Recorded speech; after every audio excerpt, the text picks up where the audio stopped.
À mi-chemin entre paléontologie et génétique, un nouveau domaine de recherche est né. Il s'appuie sur les dernières avancées scientifiques pour étudier l'ADN des descendants des dinosaures, les oiseaux. On a ainsi découvert qu'ils possédaient certaines caractéristiques héritées de leurs ancêtres. Tous les oiseaux peuvent avoir des dents. On voit une queue de dinosaure poussée sur un oiseau moderne. En plus des dents et d'une queue, on peut aussi observer des écailles et des mains. Ces recherches font renaître l'espoir de reconstituer un dinosaure, mais d'une manière surprenante. On approche. Les techniques progressent très vite. Les seuls obstacles sont d'ordre philosophique. La science peut-elle vraiment ressusciter les dinosaures?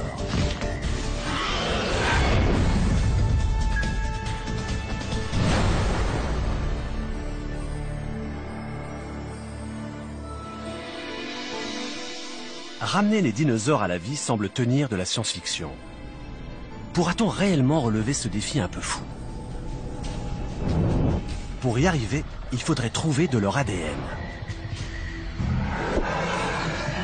Est-ce envisageable? La première tentative a eu lieu en 1992, quand Raoul Cano et Henrik Poinard ont imaginé une curieuse expérience.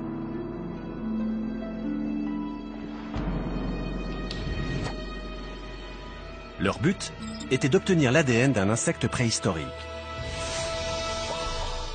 Il était pris dans un bloc d'ambre, une résine végétale fossilisée, dure et transparente. Quelques années plus tôt, c'est justement cette éventualité qui fut le point de départ du scénario de Jurassic Park.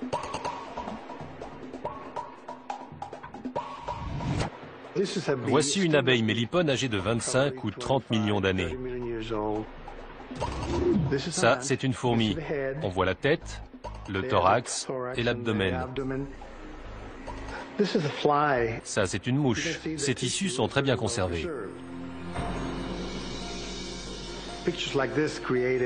Ce sont des insectes comme ceux-ci qui ont inspiré Jurassic Park, parce qu'on s'est dit qu'ils avaient pu sucer le sang d'un dinosaure et préserver son ADN.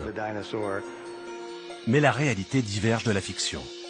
Mettre cette idée en pratique semble impossible. Raoul Cano a donc décidé d'utiliser une nouvelle technique capable de détecter jusqu'au plus petit bout d'ADN. Il a commencé par stériliser l'ambre, puis a ajouté de l'azote liquide à très basse température. L'azote liquide se met à bouillir et l'ambre va devenir très froid et se fissurer. Maintenant, on a accès à l'insecte qui se trouve à l'intérieur pour recueillir un échantillon. Il a ensuite broyé les tissus, puis ajouté des substances chimiques afin de multiplier les fragments d'ADN pour pouvoir les détecter sur un gel.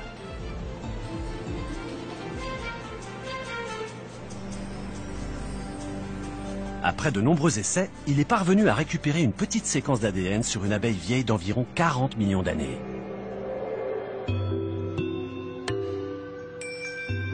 Peu après, les chercheurs du Muséum américain d'histoire naturelle ont annoncé qu'ils avaient extrait l'ADN d'un termite fossile. La réalité commencerait-elle à rejoindre la fiction?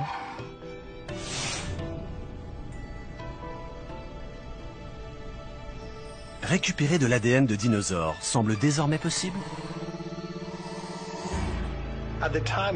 Sur le moment, c'était extraordinaire. On jubilait d'avoir fait quelque chose que personne n'avait jamais fait. On est resté longtemps sur un petit nuage. Mais l'euphorie a été de courte durée. Au cours des années suivantes, toutes les tentatives pour répéter l'expérience ont échoué. Les fragments recueillis étaient peut-être le fruit d'une contamination. Les analyses ADN sont en effet extrêmement délicates.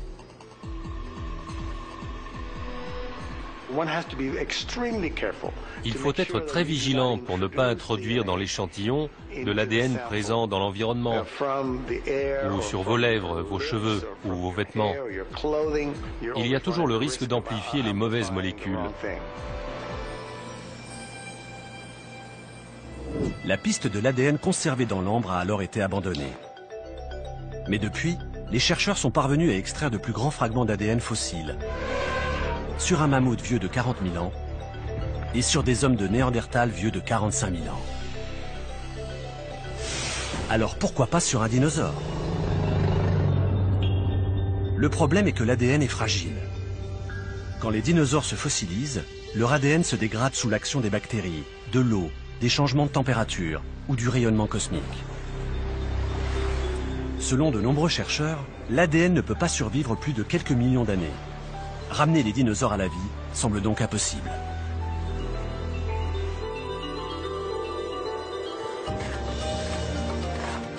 Mais un jour, un nouvel espoir a surgi, en prélevant cette fois l'ADN directement sur un dinosaure.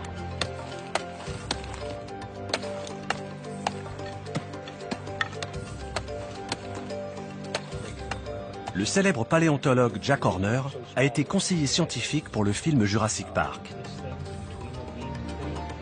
Il a découvert les premières preuves de comportements parentaux chez les dinosaures. Et il a été un pionnier dans l'utilisation de techniques de pointe comme la cartographie par laser. Mais il est aussi à l'origine d'une autre avancée majeure. En 2003, dans le Montana, lui et son équipe ont mis au jour un squelette de tyrannosaure remarquablement bien conservé.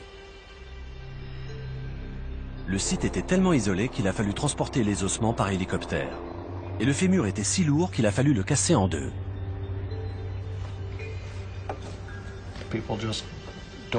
Généralement, on ne fait pas ça. Mais on n'a pas eu le choix. C'était la seule façon de le sortir de là.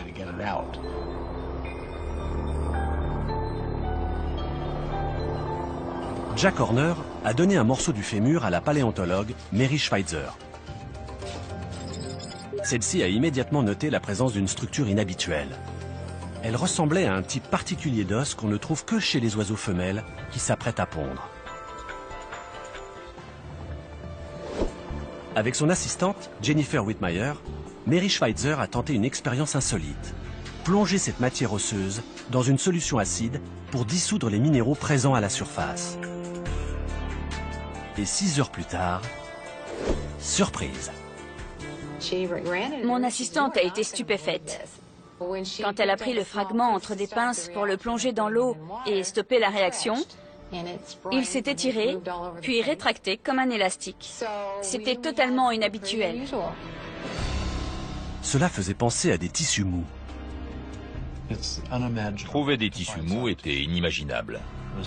On supposait que tout avait été fossilisé, donc il ne pouvait pas y en avoir. L'examen de l'os a réservé d'autres surprises. J'ai vu apparaître des vaisseaux sanguins. C'était incroyable. Je me suis dit, ce n'est pas possible. Et j'ai recommencé l'expérience plusieurs fois. C'est un moment fabuleux dans la vie d'un scientifique. Ça n'arrive pas très souvent. En effet, des ossements fossilisés ne devraient pas contenir de vaisseaux sanguins. Les molécules organiques ne sont pas supposées survivre plus de 100 000 ans. Or, cet os a 68 millions d'années. La présence de tissus mous et de cellules montre qu'il y a un processus qui nous a totalement échappé. Ça nous oblige à réexaminer le mécanisme chimique de fossilisation des os. Mary Schweitzer et Jack Horner se mettent alors en quête d'autres tissus mous.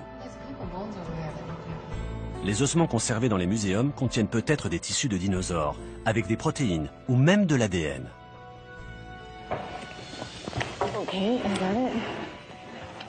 À l'université du Montana, ils dénichent un spécimen prometteur. C'est dommage. On voit qu'il a fallu beaucoup de temps et de travail pour le reconstituer. Et là, on va le casser. Peu importe qu'il soit bien conservé ou bien reconstitué, il faut examiner l'intérieur. Ici. Oui, ça me paraît bien. Leurs outils de travail, un marteau et un burin.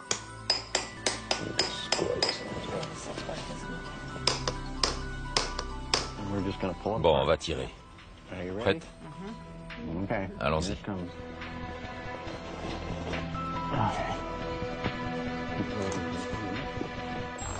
Après traitement, cet os semble lui aussi contenir des tissus mous. Reste à le prouver. Pour cela, Mary Schweitzer se sert d'un microscope électronique. À un grossissement de 4000, elle voit apparaître de minuscules structures. Elles sont préservées à un tel niveau de détail que ce ne sont sûrement pas des restes minéralisés. En fait, cela ressemble aux cellules dont les os sont constitués. Ceci est un ostéocyte, une cellule osseuse. Les ostéocytes sont très reconnaissables parce qu'ils ont de petits prolongements cellulaires appelés phylopodes, ce qui veut dire petits pieds. On peut les suivre jusqu'au corps de la cellule, où ils se ramifient. L'os semble bien avoir conservé des tissus mous. Il devrait permettre de mieux comprendre la biologie des dinosaures, et il contient peut-être même de l'ADN. À ce stade, je pense que tout est possible. Si c'est le cas, pourrait-on s'en servir pour recréer ces créatures disparues? C'est peu probable. On n'obtiendrait sans doute que de minuscules fragments de leurs gigantesques molécules d'ADN. Même si on pouvait trouver de petites séquences d'ADN, et en espérant qu'il s'agisse à chaque fois de séquences qu'on n'avait pas encore, les chances d'en trouver assez pour fabriquer un dinosaure sont proches de zéro. Le scénario de Jurassic Park ne se réalisera donc jamais. Du moins, pas de cette façon. Mais aujourd'hui, une autre méthode fait renaître l'espoir de contempler un dinosaure en chair et en os.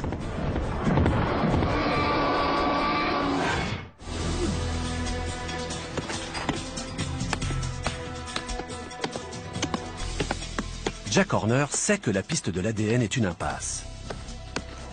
Mais les progrès de la génétique ouvrent de nouveaux horizons.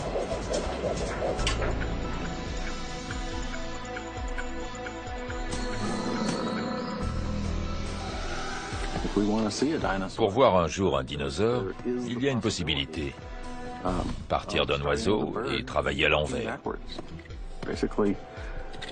C'est-à-dire sur l'évolution, mais à rebours, en utilisant l'ADN ancestral d'un oiseau et en actionnant les bons leviers, on pourrait théoriquement le transformer en dinosaure. Cette idée repose sur une hypothèse controversée, celle selon laquelle les dinosaures auraient des descendants vivants, les oiseaux. À première vue, les deux ne se ressemblent pas. Pour certains chercheurs, même s'ils ont évolué à partir d'un ancêtre commun, ces animaux ne sont pas directement apparentés.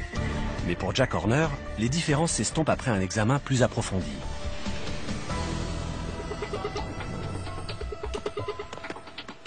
Dans les années 1990, on a découvert en Chine de nombreux dinosaures enfouis sous une fine couche de cendres.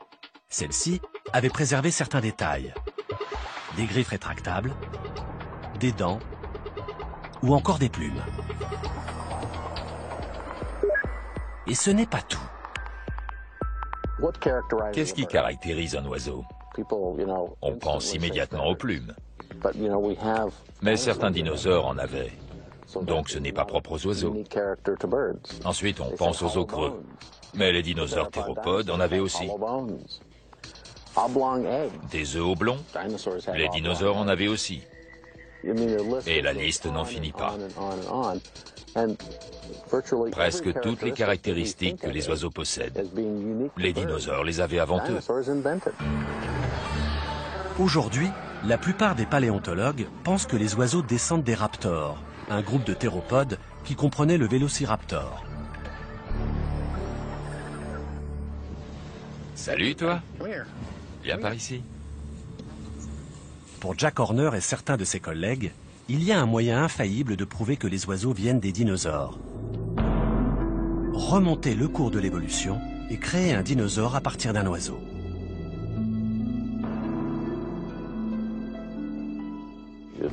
Ça paraît farfelu, mais quand on voit combien de caractéristiques ils ont en commun, ce serait en fait plutôt facile. Facile peut-être, mais comment? Selon certains chercheurs, l'ADN des oiseaux contiendrait une mémoire génétique. La plupart des gènes porteurs des caractéristiques des dinosaures s'y trouveraient donc toujours.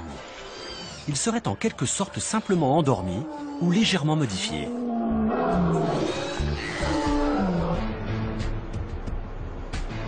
Cette affirmation s'appuie sur une découverte récente, liée à l'un des plus grands mystères de la science. La façon dont une cellule unique se développe pour former un organisme complexe, que ce soit un dinosaure ou un homme.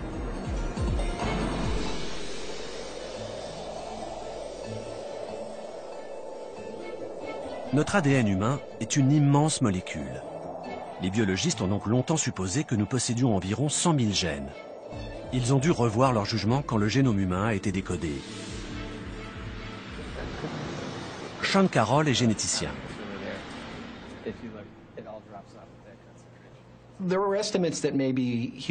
On pensait que l'homme avait 100 000 gènes et les animaux 20 ou 30 000. Plus maintenant. Dès qu'on a commencé à séquencer le génome humain, on a compris qu'il était très semblable à ceux des autres animaux. Ça a été une leçon d'humilité. Curieusement, seuls 5% de notre ADN contiennent des gènes actifs. Les 95% restants ont été baptisés ADN poubelle. Ils contiennent des séquences répétées dont la fonction est inconnue et des gènes porteurs de mutations mais inactifs, donc sans conséquences néfastes. C'est comme le bazar accumulé dans votre jardin. Tant que vos voisins ne s'en plaignent pas, vous ne le jetez pas. Pareil pour la sélection naturelle. Malgré notre remarquable complexité, nous ne possédons qu'environ 20 000 gènes. C'est à peu près autant que les autres mammifères, les reptiles, les oiseaux ou les dinosaures. Mais il y a plus étonnant. La morphologie d'un animal est contrôlée par un très petit nombre de gènes.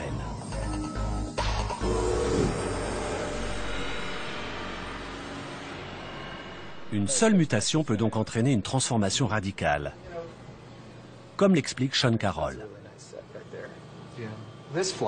Cette mouche est une mutante. Elle présente une mutation spectaculaire. Ses antennes ont été remplacées par des pattes. Sur sa tête, elle possède en effet de petites pattes. Voici une autre mutante.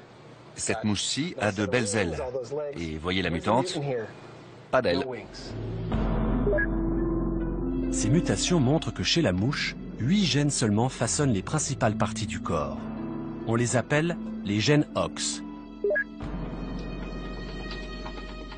Quand chacun de ces gènes s'active, il indique à d'autres où former des portions de la tête, des pattes, de l'abdomen et des autres organes.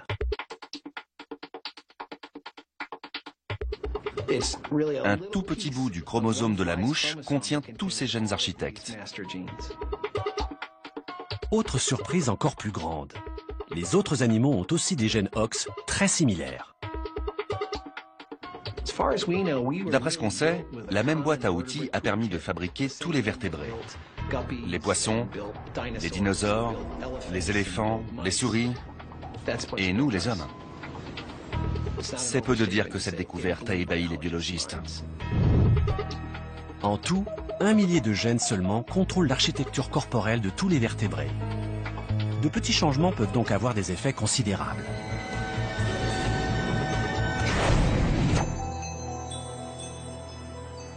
En 1994, Sean Carroll a montré que des espèces étroitement apparentées, comme les dinosaures et les oiseaux, avaient encore plus de gènes que cela en commun. Il a découvert que le papillon utilisait l'un de ses gènes du développement de plusieurs manières.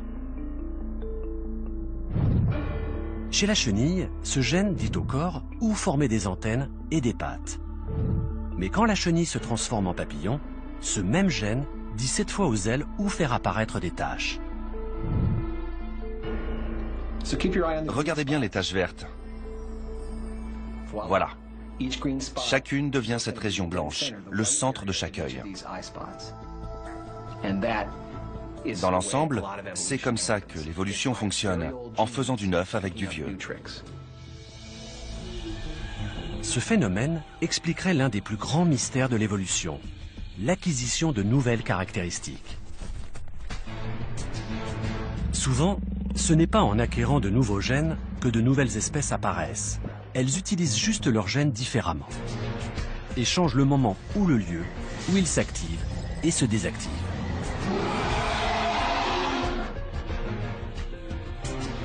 Ainsi, l'ADN d'un oiseau est bien plus proche de celui de ses ancêtres dinosaures qu'on ne le pensait.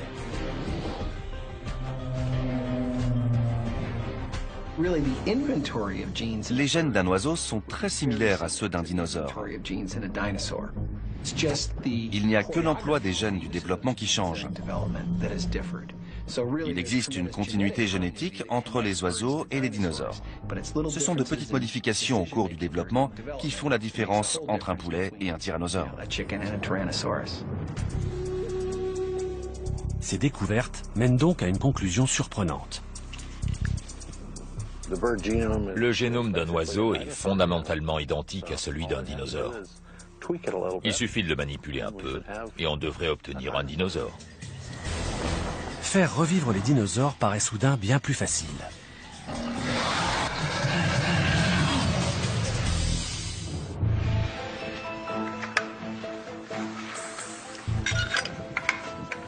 Grâce à ces découvertes, Jack Horner se reprend à rêver. Les oiseaux portent la mémoire génétique de leurs ancêtres. On peut donc reconstituer les caractéristiques des dinosaures à partir des oiseaux.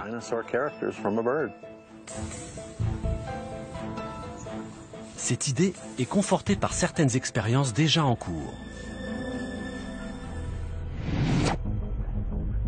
L'une d'elles est menée par Hans Larsson de l'université McGill à Montréal. Le but, comprendre comment la queue des dinosaures s'est transformée il y a plus de 150 millions d'années pour donner celle des oiseaux.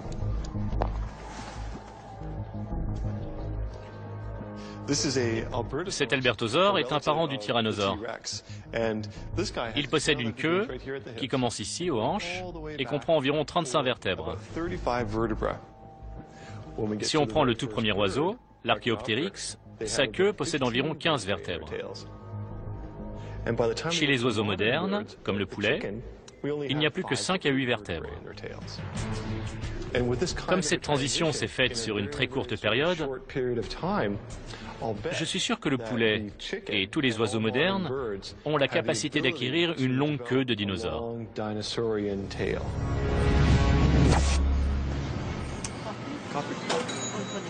Hans Larsson appartient à une génération de paléontologues qui est à la pointe d'une nouvelle science. Ce globe-trotter a découvert 7 nouvelles espèces, dont un carnivore géant dans l'Arctique. Mais ses activités ne s'arrêtent pas là. Il travaille aussi en laboratoire, où il s'intéresse à la génétique moléculaire.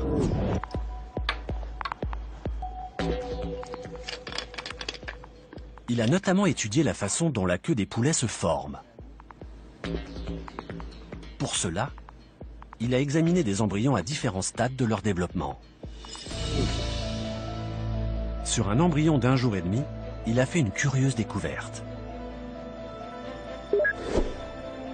Il s'attendait à voir entre 4 et 8 vertèbres, comme chez un poulet adulte.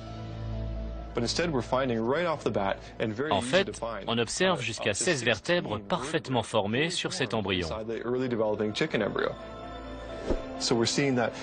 Il existe donc une queue assez allongée chez les oiseaux, à un stade précoce de leur développement. Puis, elle devient de plus en plus courte, jusqu'à ce que l'animal sorte de l'œuf. Là, il n'a plus que 5 vertèbres environ.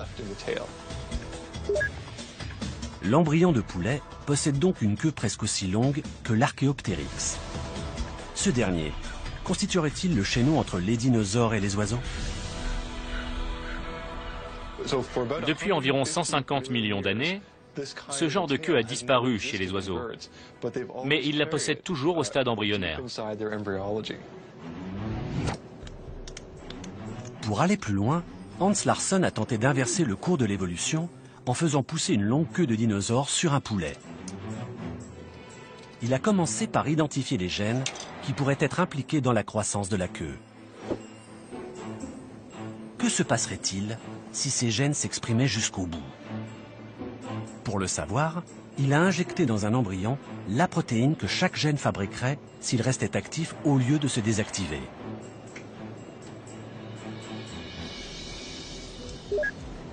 Quelques jours plus tard, il a regardé si la queue était plus longue que la normale. Il a répété cette expérience avec différents gènes, l'un après l'autre. Au bout de plusieurs mois, victoire! On a constaté qu'on pouvait allonger légèrement la queue. On compte 3 vertèbres supplémentaires. Ce qui est encore plus passionnant, c'est que la charpente sur laquelle ces vertèbres se développent s'allonge aussi. Le mécanisme génétique qui permet d'acquérir une queue de dinosaure serait donc intact chez les oiseaux modernes. Simplement, il se désactive plus tôt. Ça montre comment on peut passer de la morphologie d'un dinosaure à celle d'un oiseau. Maintenant, on peut étudier directement les paires de bases du génome pour voir ce qui change entre les deux. De cette façon, serait-il possible de revenir en arrière? Je ne vois pas pourquoi on ne pourrait pas faire pousser expérimentalement une queue d'aspect 100% dinosaurien sur un oiseau moderne. Le mécanisme qui le permet est déjà présent. Si les oiseaux peuvent acquérir une queue de dinosaure, pourquoi pas des dents?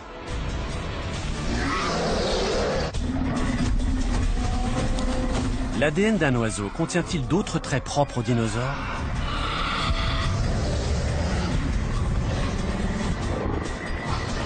Parfois, un caractère ancestral disparu réapparaît spontanément. C'est ce qu'on appelle un atavisme. Ce dauphin découvert récemment possède des pattes arrière. Les dauphins modernes en sont dépourvus, mais leurs ancêtres en avaient. Aujourd'hui, les gènes qui déclenchent la formation des pattes sont désactivés. Mais le circuit génétique qui permet de les développer est toujours là. De temps en temps, une mutation le remet en marche. Certains bébés humains présentent à leur naissance un autre atavisme. Une queue dotée de vertèbres, rappel de notre lointain passé.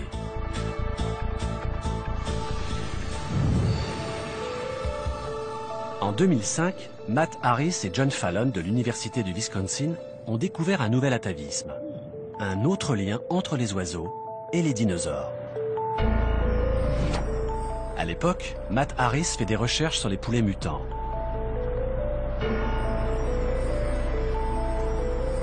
Un soir, sur un embryon de 14 jours, il remarque un détail étrange. J'ai regardé la tête et sur le bec, il y avait des structures qui n'auraient pas dû y être. Elles ressemblent à des dents. Il les montre à John Fallon, son directeur de thèse. On a eu un choc. Un poulet qui sourit, ça fait bizarre. Mais s'agit-il vraiment de dents? D'ailleurs, à quoi pourraient bien ressembler des dents d'oiseaux? On s'est demandé qui étaient les plus proches parents vivants des oiseaux. C'étaient les crocodiliens et les alligators, des animaux qu'on pouvait étudier.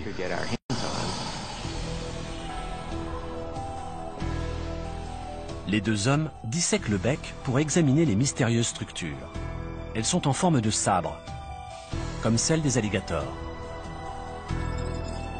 Ils en découpent une et la comparent à une coupe de dents d'alligator au même stade de développement.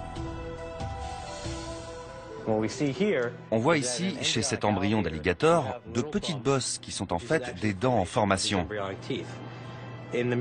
Chez le poulet mutant, les mêmes mécanismes de développement sont activés dans les mêmes régions. Ce sont bien des dents. Leur poulet mutant serait donc en train d'acquérir des dents similaires à celles des alligators, des tyrannosaures et des archéoptérix.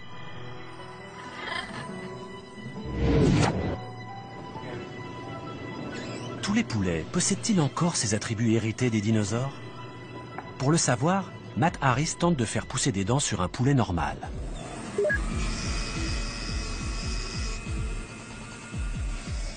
Dans un embryon, il injecte un virus à l'endroit où le bec doit se former. ce virus va pénétrer dans l'ADN du poussin et apporter un gène qui déclenche l'apparition des dents chez d'autres animaux. Matt Harris pense que ce gène est présent dans l'embryon, mais a simplement cessé de s'exprimer.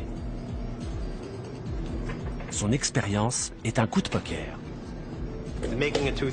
La dent est une structure très complexe. L'idée d'activer un gène pour essayer d'en faire apparaître sur un animal qui n'en avait pas eu depuis 70 millions d'années, c'était un pari fou.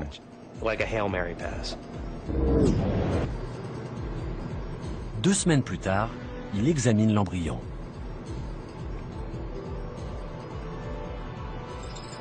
Ce qu'on a observé est extraordinaire. Voici le bec d'un de ces poussins. On voit très clairement sur la mâchoire inférieure des structures qui ressemblent à des dents. Un poulet normal peut donc avoir des dents. On a été très surpris. C'était totalement inattendu. Les oiseaux ont donc conservé la capacité de former des bourgeons de dents. Le gène impliqué dans leur apparition est présent chez eux, mais désactivé. Et ces dents ont la même forme incurvée que celle des dinosaures.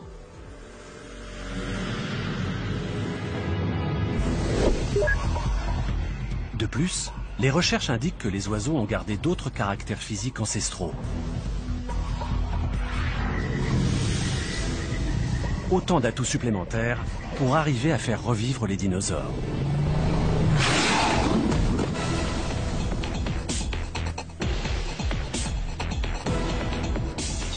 Mais si on peut faire réapparaître certains attributs, d'autres en revanche nécessitent d'être supprimés.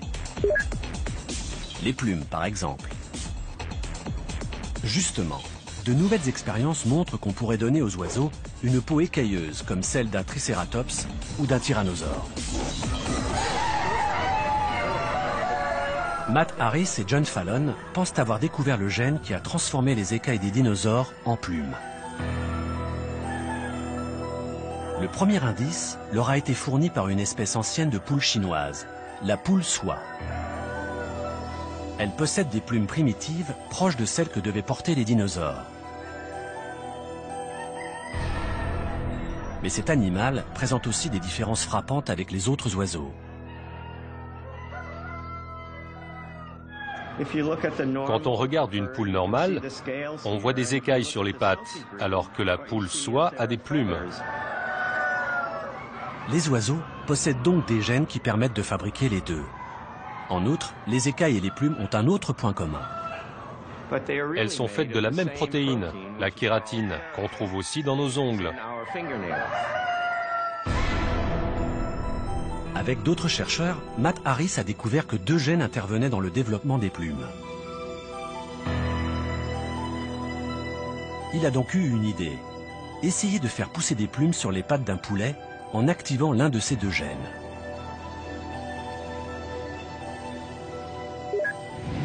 Pour cela, il a enrobé la patte d'un embryon avec la protéine fabriquée par ce gène.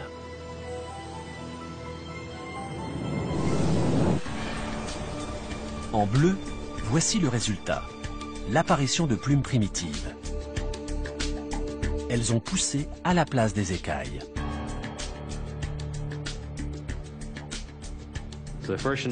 Au départ, j'ai été sidéré. Puis j'ai appelé John et il m'a dit « Oui, ça ne fait aucun doute ».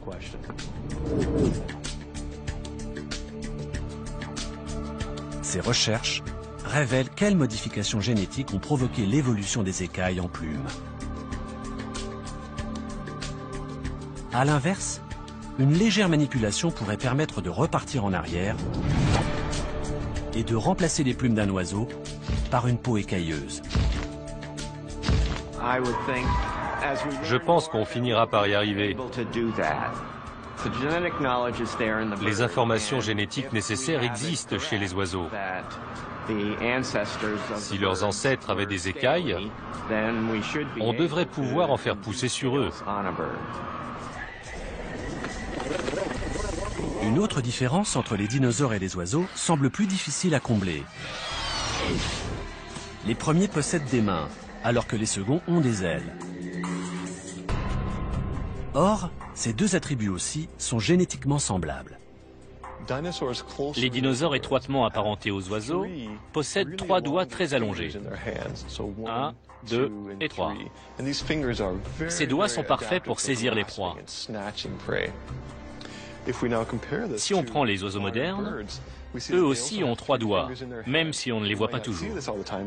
1, 2 et 3. Mais ils sont modifiés pour permettre le vol. On sait maintenant que les 3 doigts d'une patte d'oiseau trouvent leur origine dans les 3 doigts d'une main de dinosaure, aussi bien génétiquement qu'anatomiquement. Hans Larsson est convaincu qu'en poursuivant les recherches, on pourrait un jour transformer les ailes d'un oiseau en mains de dinosaures. Toutes ces expériences mettent en lumière les liens évolutifs entre les dinosaures et les oiseaux. Pour la plupart des chercheurs, elles se suffisent à elles-mêmes. Mais elles soulèvent aussi une interrogation. Si quelqu'un était assez fou pour essayer de créer un proto-dinosaure à partir d'un oiseau, pourrait-il y parvenir? La réponse à cette question repose sur les progrès fulgurants réalisés dans le séquençage du génome, l'intégralité du code génétique d'un animal. Des appareils appelés séquenceurs décodent des séquences complètes d'ADN. On peut même décrypter des gènes individuels. On n'a pas seulement décodé le génome de l'homme, mais aussi celui du cheval, du chat, du chien, de la souris et du poulet. Pour créer un dinosaure, Jack Horner partirait d'un émeu.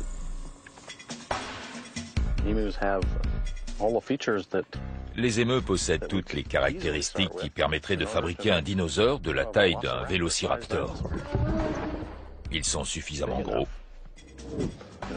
C'est déjà la bonne taille. Les plumes sont très similaires à celles des fossiles trouvés en Chine. Et regardez les pattes. Elles ont des écailles. Ce sont des pattes de dinosaures. Si je devais créer un dinosaure, je partirais de cet animal.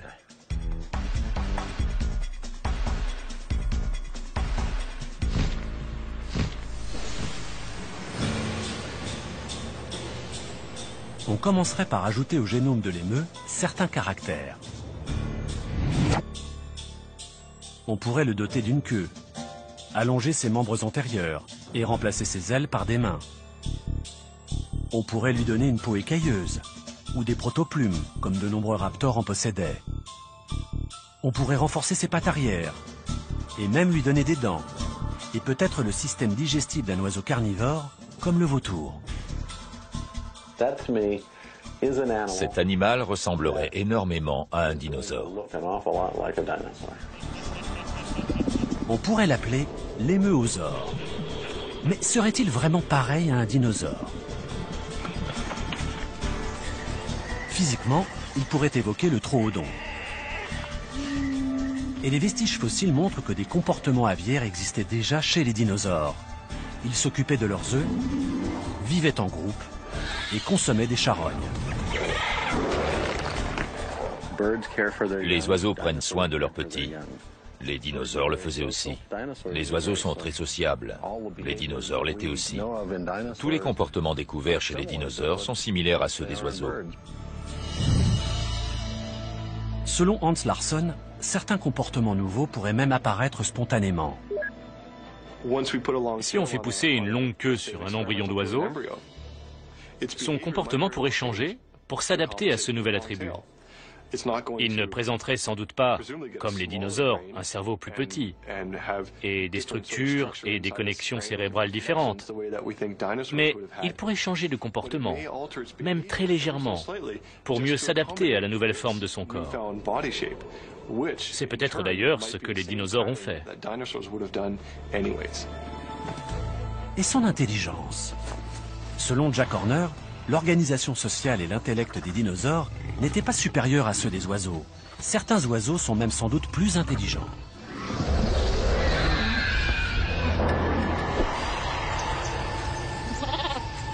Mais pourra-t-on produire un jour un émeuosaure? Et si oui, comment? Et si on pouvait créer les gènes d'un proto-dinosaure, pourrait-on en fabriquer un comme dans Jurassic Park? En théorie, oui. Il suffirait de manipuler l'ADN d'un émeu pour le doter de nouveaux caractères. Puis, d'implanter cet ADN dans un œuf d'émeu pour obtenir un nouvel animal. La réalité n'est pas aussi simple. Pour commencer, il faudrait fabriquer de l'ADN de dinosaures. Pour cela, il existe déjà des appareils appelés synthétiseurs. Ils lient les unes aux autres les unités élémentaires de l'ADN, les paires de base. Cependant, ils ne peuvent produire actuellement que des brins d'ADN longs de 600 000 paires de base, alors que l'ADN d'un oiseau en contient 1,8 milliard. Mais ces appareils évoluent très vite, et il ne serait peut-être pas nécessaire de reconstituer l'ADN complet, juste de remplacer de petits fragments. On a déjà de petits chromosomes artificiels qui se sont développés et divisés, dont les gènes se sont exprimés. La science progresse très vite. On peut non seulement séquencer des gènes, mais les assembler pour fabriquer de longs brins d'ADN. On a la technologie pour le faire. Si on parvient à créer de l'ADN de dinosaures, pourra-t-on fabriquer un animal avec? Peut-être, dans un laboratoire de clonage.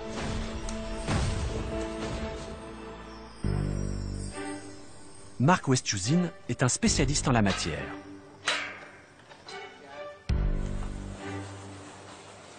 Lui et son collègue Dewey Kramer de l'université A&M du Texas ont cloné plus d'espèces animales que quiconque. Il adore les pommes. Ils ont ainsi cloné un cerf de Virginie, un taureau. C'est un gros bébé. Et cette chatte, qui depuis a eu des petits. Pour créer un émeuosaure, il faudrait partir d'un œuf d'émeu. La technique serait la même que pour un ovule de vache. Pour commencer, on place l'ovule sous un microscope et on prépare une pipette de succion. Ensuite, il faudrait enlever l'ADN existant. Là, ce qu'on va faire, c'est vider l'ovule de son ADN, l'énucléer. Puis, il faudrait insérer l'ADN artificiel dans l'œuf d'émeu. Ce que vous voyez ici, c'est une cellule. En l'occurrence, il s'agit d'une cellule bovine. La difficulté, c'est de l'injecter dans cet espace, ici. Ensuite, on fait fusionner ces deux cellules pour transférer les chromosomes dans le cytoplasme de cet ovule. Et l'ovule le traite comme si c'était un spermatozoïde. Il faudrait alors trouver le bon cocktail chimique pour déclencher la fécondation. Enfin, il faudrait implanter l'œuf fécondé dans un émeu femelle et espérer qu'il se développera et éclora. Mais tout cela n'est pas aussi simple qu'on pourrait le penser. Au cours des 10 dernières années, on a découvert que l'ADN seul ne suffit pas pour créer un embryon vivant. L'ovule apporte aussi des molécules essentielles. Celles-ci se lient à l'ADN et lancent le mécanisme qui dicte le moment où les gènes s'activent et se désactivent. Personne ne sait si un œuf d'émeu moderne fournirait le mélange chimique capable d'activer les gènes d'un ADN préhistorique. Créer un dinosaure à partir de zéro est donc un immense défi.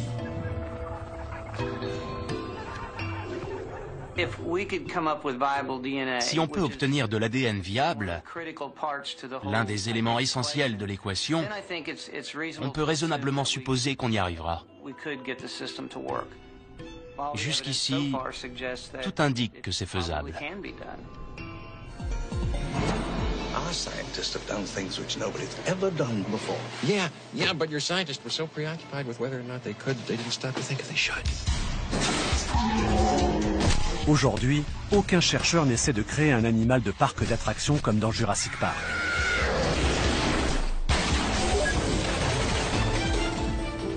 Le but est seulement de comprendre comment fonctionne l'évolution. Ces expériences permettent d'en savoir davantage sur le passé génétique des animaux et le nôtre. Mais avec suffisamment de temps et d'argent, pourrait-on créer une telle créature à partir d'un oiseau? Pour Sean Carroll, il y aurait de nombreux obstacles à franchir. On pourrait tenter de modifier tel ou tel caractère. Il faudrait procéder par tâtonnement et passer par un nombre incroyable d'étapes. Je ne peux même pas imaginer combien de temps il faudrait pour avancer dans cette direction. Jack Horner, lui, pense que ce sera possible dans le futur. Je suis convaincu qu'on pourrait le faire. Les chances de pouvoir créer un oiseau doté de nombreuses caractéristiques dinosauriennes sont très élevées. Hans Larsson va encore plus loin. Selon lui, dans une centaine d'années, il sera possible de produire des animaux en tout point semblables aux dinosaures. On pourrait prendre tout ce qu'on sait sur le développement, en génétique et dans d'autres domaines, et recréer n'importe quelle anatomie existante dans la nature. Pourquoi ne pas prendre toutes ces informations, les modifier un peu, et fabriquer un tyrannosaure ou un animal qui lui ressemble parfaitement? Ce genre de scénario est tout à fait possible, et peut-être plus tôt qu'on ne le pense. Alors, impossible Jurassic Park? Peut-être pas.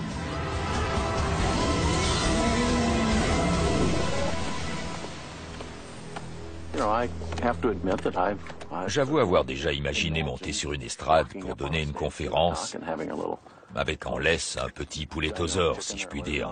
Ce serait chouette.